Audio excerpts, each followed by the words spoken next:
బయటికి వెళ్ళిన తర్వాత మామూలుగా తీద్దామని చెప్పేసి ఓపెన్ చేస్తే 500 రూపీస్ ఉంది అందులో. అస్సలు ఎంత హ్యాపీ ఫస్ట్ ఫీలింగ్ అది నాకు. ఇప్పుడు దాకా ముందు జరిగిన ఎర్నింగ్స్ ఇవన్నీ పక్కకు పెడితే ఈ 500 మాత్రం నాకు ఒక ఎమోషన్, లైఫ్లో గుర్తుండిపోయే ఎమోషన్ ఇది. ఫస్ట్ 500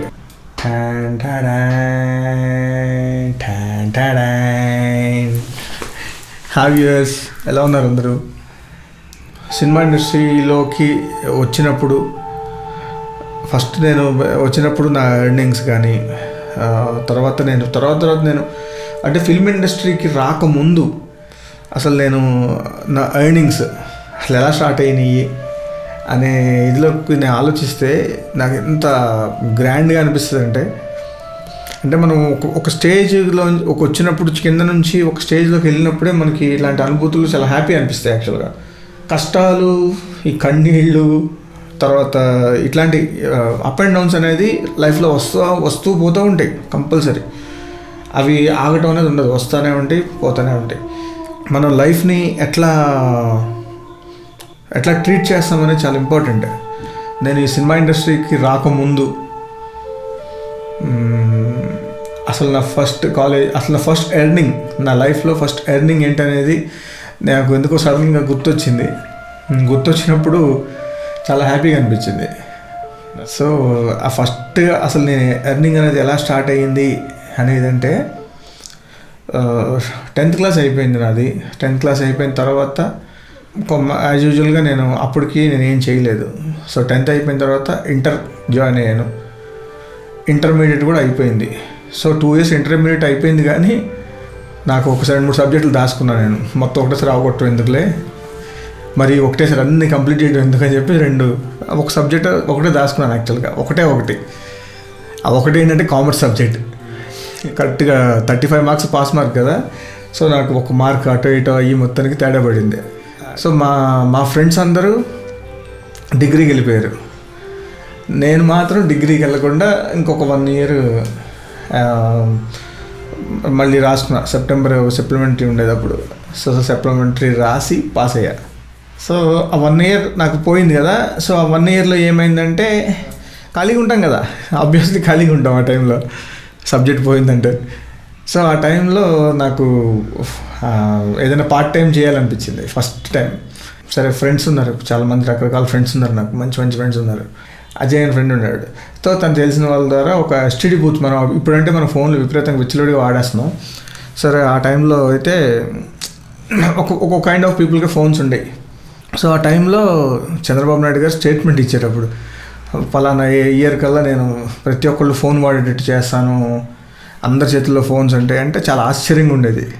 కానీ ఇప్పుడు చూస్తుంటే ఎప్పుడో ట్రాన్సిషన్ ఎప్పుడో అయిపోయింది. బట్ భలే నాకు గుర్తొచ్చింది, ఆ టైంకి వెళ్ళాను కదా. సో గుర్తొచ్చినాయి. సో అప్పుడు మా ఫ్రెండ్ నాకు ఎస్టీడీ బూత్ ఒకటి ఫ్రెండ్ తెలిసింది ఉందనమాట.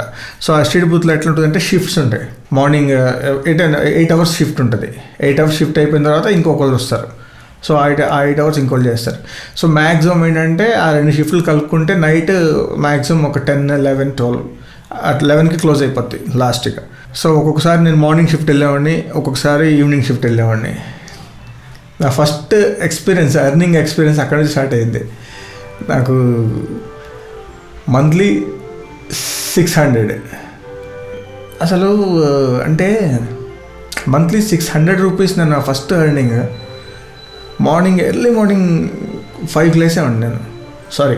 ఎర్లీ మార్నింగ్ 5కి షాప్ తీయాలి. 5కి షాప్ తీయాలంటే నేను మా ఇంటి నుంచి ఆ షాప్కి వెళ్ళడానికి నాకు ఒక 10 minutes 15 minutes పడుతుంది సైకిల్ మీద. సైకిల్ ఉండేది, మంచి రేంజ్ సైకిల్ ఉండేది నాకు. సో అప్పుడు నేను పొద్దున్నే లెగిసి చక్కగా రెడీ అయ్యి మార్నింగ్ ఎర్లీకి వెళ్ళిపోయాడిని. సో 5 o'clock కల్లా షార్ప్గా షాప్ తీసేవాడిని. అది ఎక్కడ ఉంటుందంటే అక్కడ ఏంటంటే కాల్స్ చేసుకోవడానికి అందరు మార్కెట్ ఏరియా అనమాట అది. సో మ్యాక్సిమం ఫుల్ బిజీ ఉంటుంది. ఎప్పుడు ఎవరో ఒకళ్ళు కస్టమర్స్ వస్తూ ఉండేవాళ్ళు. కాల్ వచ్చి 126 పైసా మిషన్లో పడుతూ ఉండేది. సో 150 పైసా ఛార్జ్ చేసేవాళ్ళు మామూలుగా మా టారిఫ్స్. లోకల్ కాల్కి వచ్చి 150 పైసా. సో అట్లాగా దాన్ని బట్టి సెకండ్స్ బట్టి మీటర్ పెరుగుతున్నా కాబట్టి మనకు బిల్ పడుతూ ఉంటుంది, తెలిసిందే మీకు ఇప్పుడు అందరికీ అది. సో అందులో పనిచేసామండి ఫస్ట్లో. అక్కడ బస్ స్టాండ్ ఏరియా అనమాట. అది ఒకటి నేను పనిచేసిన ఎస్టీడీ బూత్లో ఒకటి, బస్ స్టాండ్ ఏరియాలో ఒకటి ఉండే తెనాలి మాది. ఇప్పుడు ఎస్టీడీ బూత్ ఎట్లా ఉంటుంది, రోడ్డు మీద ఒక ఐరన్ బాక్స్ లాగా ఉండేది, మీకు ఐడియా ఉంటుంది. ఒక ఐరన్ బాక్స్ లాగా ఉండి రోడ్డు పక్కకి ఇట్లా పెట్టి ఉంటుంది, తీసి దానికి గ్రిల్స్ ఉంటాయి. సో దానికి ఇలా తీసి తాళం తీసి ఆ షట్టర్స్ ఇట్లా కర్ర జరిపి అక్కడ కంప్యూటర్ ఉంటుంది. కంప్యూటర్ అంటే ఒక డిస్ప్లే ఉన్న కంప్యూటర్ ఉంటుంది, ఓన్లీ ట్యాబ్స్ పడేది. సో అది ఆన్ చేసి మార్నింగ్ సో అట్లా షాప్ తీసి అలా స్టార్ట్ చేసామండి 5 o'clock. ఆ షాప్కి ఆనుకునే ఒక బాలాజీ వైన్స్ అని ఒక వైన్ షాప్ ఉండేది పొద్దున్నే. అక్కడ నేను చూసిన ఇది అసలు ఎట్లా ఉండేదంటే, అంటే ఎవరినైనా కించపరచడం కాదు, షాప్ ఒక 6 o'clock షాప్ తీస్తారు అఫీషియల్గా, 6 తీస్తారైతే నేను 5కి వెళ్ళి షాప్ తీసాను కదా, నాకు ఎస్టీడీ పోతూ ఈ పక్కన చాలా నేను షాప్ తీస్తే ఊరినే అట్లా బయటకు వచ్చి నుంచుంటే అక్కడ వేడిగా పొగలు వస్తూ ఉండి, ఇడ్లీలు పూరి, ఇక టిఫిన్ సెక్షన్ అనమాట. బాలాజీ వైన్స్కి పక్కనే టిఫిన్స్ వేస్తూ ఉండేవాళ్ళు. వేడిగా పూరి ఉంటుంది తెనాల్లో, ఆ ప్లేస్లో ఎంత బాగుండేదంటే చాలా ఫ్రెష్గా ఉండేది పూరి. అయితే ఈ రెండింటికి మధ్యలో ఈ బాలాజీ వైన్స్ ఏదో అవుతుందో, ఆ బాలాజీ వైన్స్లో పొద్దున్నే 6కి తెరుస్తారు కదా.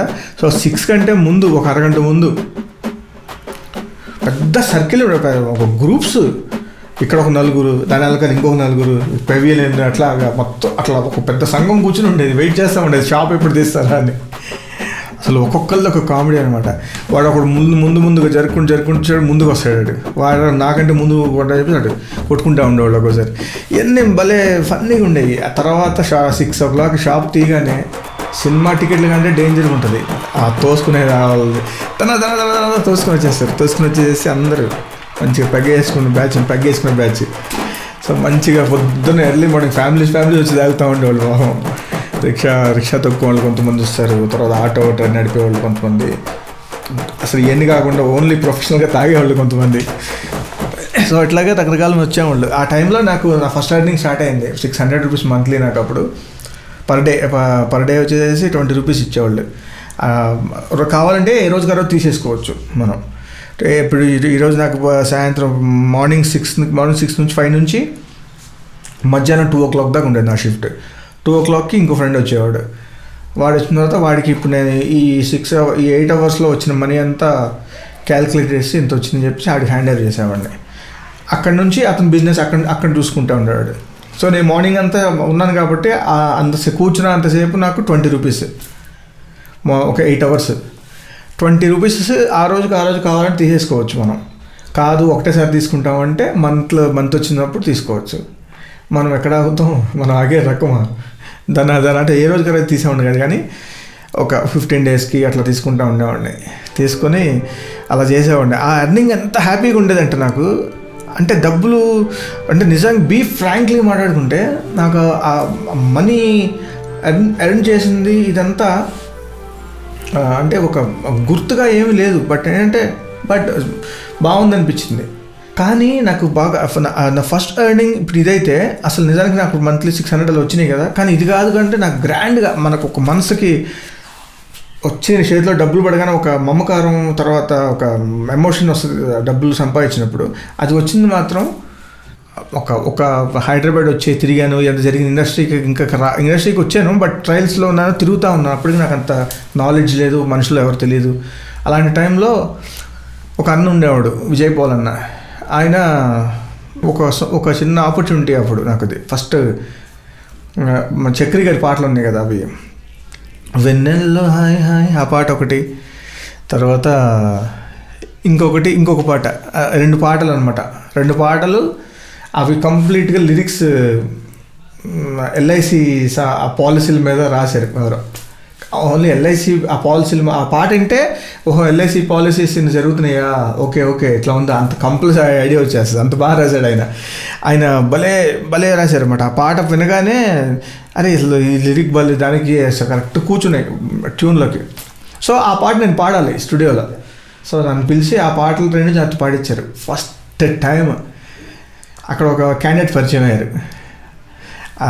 ఒక అన్న పరిచయం అయ్యాడు అక్కడే, సౌండ్ ఇంజనీర్ అనమాట, శ్రీనన్న. హైదరాబాద్లో మెలోడీ డిజిటల్స్ అని కృష్ణానగర్లో ఉంటుంది. అన్నప్పుడు పరిచయం అయ్యాడు నాకు ఫస్ట్ టైం. నాకు అసలు ఆ పాట పాడదంటే నాకు వెన్నెల్లో ఆ పాట లిరిక్స్, నేను ఆ సాంగ్ చాలా బాగుంది.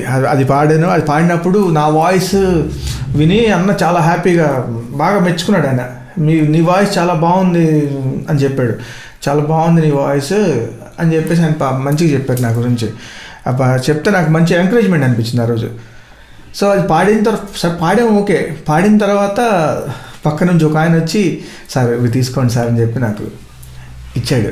ఇస్తే నేను ఇట్లా క్లోజ్ చేసాడు, ఇచ్చి ఇలా చేయి క్లోజ్ చేసాడు. ఆయన క్లోజ్ చేసి వేస్తే నేను ఇంకా అది ఓపెన్ కూడా చేయలే. ఇంకా అది అలా తీసుకుని ఇలా జోబులో పెట్టేసుకుని చాలా చాలా థ్యాంక్స్ సార్, చాలా బాగుంది చెప్పి పాట అన్న వాళ్ళకందరికీ చెప్పాను. చాలా థ్యాంక్ యూ అన్న అని చెప్పాను. బయటికి వెళ్ళిన తర్వాత మామూలుగా తీద్దామని చెప్పేసి ఓపెన్ చేస్తే 500 రూపీస్ ఉంది అందులో.